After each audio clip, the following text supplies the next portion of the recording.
ठीक है, इसमें बेसिकली सिनेरियो ये था कि हमने अंडरस्टैंड करने की कोशिश की थी कि एसईओ बेसिकली है क्या चीज।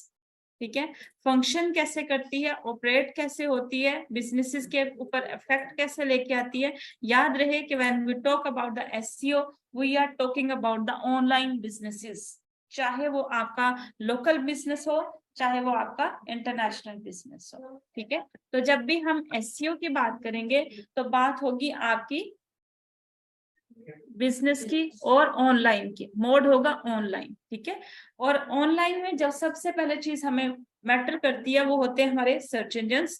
जो इस प्रोग्राम के अंदर हम लोग दो सर्च इंजन्स पढ़ते हैं, उसकी रीजन, दो सर्च इंजन्स पढ़ने की रीजन ये है, जैसे यहां से करते हैं, इसमें हम लोग एक पढ़ेंगे गूगल, दूसरा होगा हमारे पास बिंग। ठीक है, बिंग के बारे में मुझे नहीं पता आप में से कितने लोग जानते हैं कितने नहीं जानते, लेकिन सर्च इंजन बेसिकली गूगल जो है वो आपका 70% ओवरऑल सर्चेस को कंट्रोल करता है, all from all over the world. ठीक है, 70% लोग गूगल डायरेक्टली सर्च करते हैं फ्रॉम गूगल, किसी भी प्रोडक्ट की इंफॉर्मेशन के लिए, बाइंग के लिए, या किसी भी इंफॉर्मेशन के साथ या किसी पर्सन के साथ इंटरेक्ट करने के लिए। ठीक है, वो गूगल ही करते हैं। ठीक है, एक वक्त होता था जिसमें हम यूज करते थे डू याहू, कि उस टाइम पे याहू सर्च इंजन इतना इन था, लेकिन बिंग जो है वो माइक्रोसॉफ्ट का सर्च इंजन है, और जितनी भी माइक्रोसॉफ्ट डिवाइसेस हैं उन सब में बिंग डिफॉल्ट सर्च इंजन है, चाहे आप क्रोमियम यूज कर रहे हो ब्राउजर, ठीक है, चाहे आप कोई और चीज यूज कर रहे हो। ठीक है, अब यहाँ पे अगला मैटर आता है कि इसमें हम दो सर्च इंजन स्टडी करेंगे, इन दोनों सर्च इंजन के ऊपर होने वाले सारे सेगमेंट्स हम यहाँ पे अंडरस्टैंड कर रहे होंगे। ठीक है, सबसे पहले मैं आपको गूगल ही अंडरस्टैंड करा देती हूँ कि गूगल की कितनी प्रोडक्ट्स आप यहाँ पे अंडरस्टैंड कर रहे होंगे। मैंने वर्ड यूज किया है अंडरस्टैंड।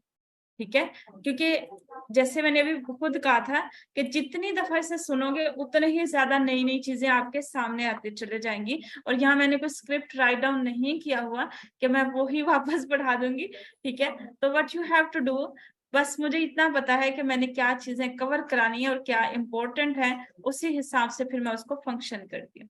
ठीक है, यहाँ पे है ये सेक्शन आपके पास आपका बिजनेस का। ठीक है, ये आपके पास गूगल कैटलॉग है।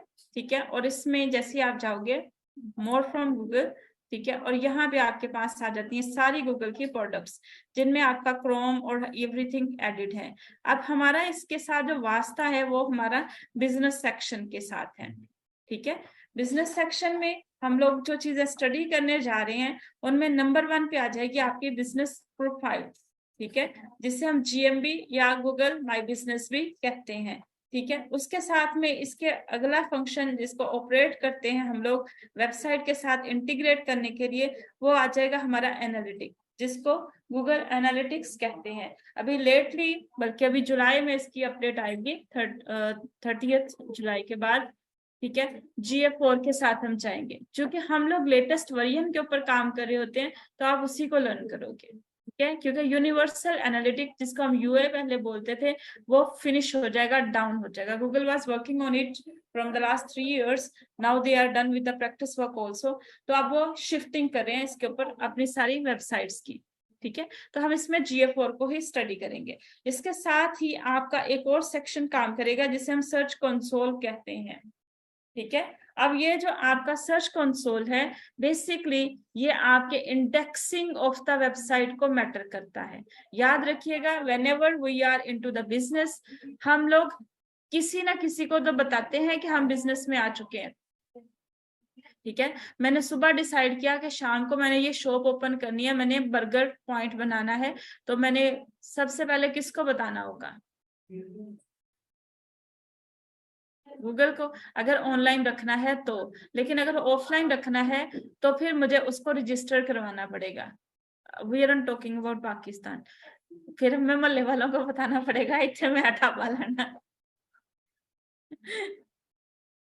ठीक है, मतलब कि जहां पे आपने वो चीज कॉर्नर लेना है सेक्शन, वो चीज आपने लोकेट करनी होगी और वहां बताना होगा कि आज से मैं यहाँ पे अपना पॉइंट ओपन कर रहा हूँ।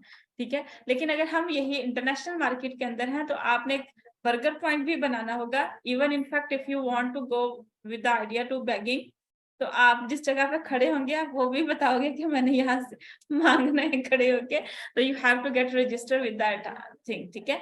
तो आपको परमिशन मिलती है तब आप वहां खड़े हो सकते हो, जो आप स्टैचू स्टैचू देखते हो, ठीक है। तो इंटरनेशनल बिजनेस के साथ है ये सिनेरियो। ये था ऑफलाइन, जस्ट फॉर फन, एक जहन में आई बात कि पाकिस्तान में हम लोग कहने को तो कहते हैं कि यहाँ कुछ नहीं है, बेसिकली यहाँ पे हम पे पाबंदी भी कुछ नहीं है, ठीक है।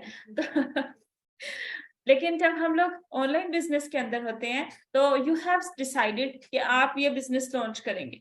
आपने एक लोकल बिजनेस बनाना है, या आपने एक इंटरनेशनल बिजनेस बनाना है, या वेबसाइट के थ्रू जाना है, या सोशल चैनल्स के थ्रू जाना है, you must have to get registered with Google. आपने किसी को तो बताना है, इन्फॉर्म करेंगे यू पीपल कि हम लोग ये वेबसाइट लॉन्च करने जा रहे हैं और इससे हम ये काम करेंगे, या मैं यहाँ पे ये स्टोर बनाने जा रहा हूँ, ठीक है। तो हम क्या करेंगे, उनकी वो परमिशन के साथ उनके रूल्स एंड रेगुलेशन को फॉलो करते हुए वो अपना सेटअप डन करेंगे, ठीक है। तो इस प्रोसेस को जब मेरे पास वेबसाइट होगी तो सर्च कंसोल कंट्रोल करता है। इसका बेसिक फंक्शन आपकी वेबसाइट को सर्च इंजन तक इंडेक्सिंग प्रोसेस से गुजारना होता है।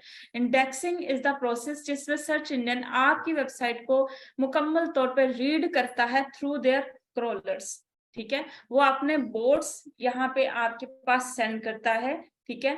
और आपकी एक फाइल बनती है जिसे रोबोट.txt का नेम दिया जाता है, जो भी आपने डॉक्यूमेंट के अंदर देखी थी। उसको फॉलो करते हुए फेच करता है आपकी वेबसाइट के ऊपर से डाटा, ठीक है। कि आप कौन सी प्रोडक्ट बेच रहे हैं, उसका नेम क्या है, किस कंट्री के लिए बेच रहे हैं, आपका कॉन्टेक्ट इन्फॉर्मेशन क्या है, कोई क्लाइंट इसके ऊपर आएगा तो वो क्या क्या चीजें प्रोवाइड करेगा या आपसे लेगा। ये सारी की सारी इंफॉर्मेशन आपकी ड्राइव हो जाती है बाय देयर बोर्ड्स। और ये प्रोसेस चलता है क्रॉलिंग का। वो होम पेज से स्टार्ट करता है, जैसे अभी हम ओवरव्यू लेने जा रहे थे कि आपकी जर्नी, यूजर जर्नी जिसको हम बोलेंगे, वो क्या होती है। होम पेज से स्टार्ट करता है और एंड करता है एक फाइनल पेज के ऊपर, या फिर लीव कर देता है। अगर आपका कस्टमर एंड जर्नी यानी फॉर्म सबमिट किए या ईमेल किए या फोन कॉल किए बगैर जाता है और लीव कर देता है आपकी वेबसाइट को, इस प्रोसेस को हम लोग बोलते हैं बाउंस होना। सिंपल है, ठीक है। तो वो बाउंस हो जाता है, उससे जे मीन्स दैट कि उसे आपकी वेबसाइट उतनी अट्रैक्टिव या इंटरेस्टिंग नहीं लगी। लेकिन सर्च इंजन इस सारी इंफॉर्मेशन को कलेक्ट करते हुए सारा डाटा आपका प्रोवाइड करता है टू देयर डाटा बॉक्सेस, जिसको हम अपनी लैंग्वेज में सैंड बॉक्सेस कहते हैं। वो डाटा आपकी वेबसाइट का अपने पास स्टोर रख लेता है to show the users, clients, businesses कि वो आप किस तरह से काम कर सकेंगे इसके साथ, ठीक है। तो उस सिनेरियो के अंदर जब हम लोग इस फॉर्मेट के ऊपर काम कर रहे होते हैं तो सैंडबॉक्सेस इस डाटा को टोटली अंडरस्टैंड करता है और इसकी रिपोर्ट जनरेट करके सेंड करता है इंडेक्सिंग प्रोसेस डन करने के लिए। जो सर्च एल्गोरिदम में रिपोर्ट जनरेट करते हैं, वेबसाइट के ऊपर हार्मफुल कंटेंट नहीं है या है, वो रिजेक्ट, ठीक है। वेबसाइट के ऊपर आप लोगों का अडल्ट कंटेंट है या कुछ इस टाइप का मवाद है तो रिजेक्ट, ठीक है। यहाँ पे कुछ क्राइटेरिया थे set for the search engines, याद रखिएगा। अभी हम जिस नेटवर्किंग की बात कर रहे हैं ये सारी की सारी है सरफेस नेटवर्किंग, ठीक है। इसके अलावा और कौन सी नेटवर्किंग होती है, और डीप वेब होती है। हम किस पे काम करते हैं, और ये टोटल नेटवर्किंग का कितना पार्ट है, ऑलमोस्ट। और ये 3% ही पूरी दुनिया के बिजनेस को हिला के रखे हुए हैं। तो सोच रहे हैं बाकी क्या करता होगा। We aren't going to talk about them, ठीक है, क्योंकि कुछ वर्ड्स आपका जैसे मशीन है ये डिटेक्ट करती है। We will be discussing but not in front of screens, in front of things, so that we can be safe, ठीक है। तो बात जो क्लियर करनी थी वो यही करनी थी कि आप लोग जो इस टाइम पे डाटा यूज करें या जो पढ़ने जा रहे हैं ना, बेसिकली आप पूरे इंटरनेट मॉड्यूल का 3% पढ़ने जा रहे हैं, ठीक है। तो यहाँ इसके अंदर हम जितनी मर्जी लंबी बातें कर लें, जितनी मर्जी इसको डिटेल्स दे लें, लेकिन ये ओवरऑल नेटवर्किंग का 3% ही है और इसको हम बोलते हैं सरफेस नेट, ठीक है। इसमें मॉडल बनते हैं आपके बिजनेसेस के, जैसे अभी हमने बात की, वो सर्च कंसोल को जैसे ही हम इसमें वेबसाइट सबमिट करते हैं, और ये कोई सिंपल वेबसाइट सबमिट नहीं होती। ये वेबसाइट सबमिट करते हैं हम लोग उसकी वेबसाइट की पूरी हायरार्की बना के वो डिटेल बताते हैं, लोकेशन बनती है पूरा, और इस प्रोसेस को हम लोग डन करते हैं through your site XML site map, जो यहाँ पे लिखा हुआ है। ठीक है, कि XML साइट मैप के थ्रू हम उसको डिफाइन करते हैं कि मेरी वेबसाइट के ऊपर इस जगह पे, ये लोकेशन पे ये चीज पड़ी हुई है। और जब हम SEO के अंदर लोकेशन की बात करेंगे, तो it means that we are talking about the location of your website या वेब एड्रेस। जिस तरह हम होम के अंदर एक रूम की लोकेशन डिफाइन करते हैं, सेम इसी तरह वेबसाइट के ऊपर हम एक URL, एक पेज, एक प्रोडक्ट की लोकेशन डिफाइन करते हैं। तो वो सारी लोकेशन जो कॉल होती है वो through your XML site map होती है, और सर्च इंजन इसको रीड करने के लिए जो मेथड ऑप्ट करता है वो आपका होता है सर्च कंसोल, जो हमने यहाँ लिखा हुआ है। ठीक है, और ये आप लोग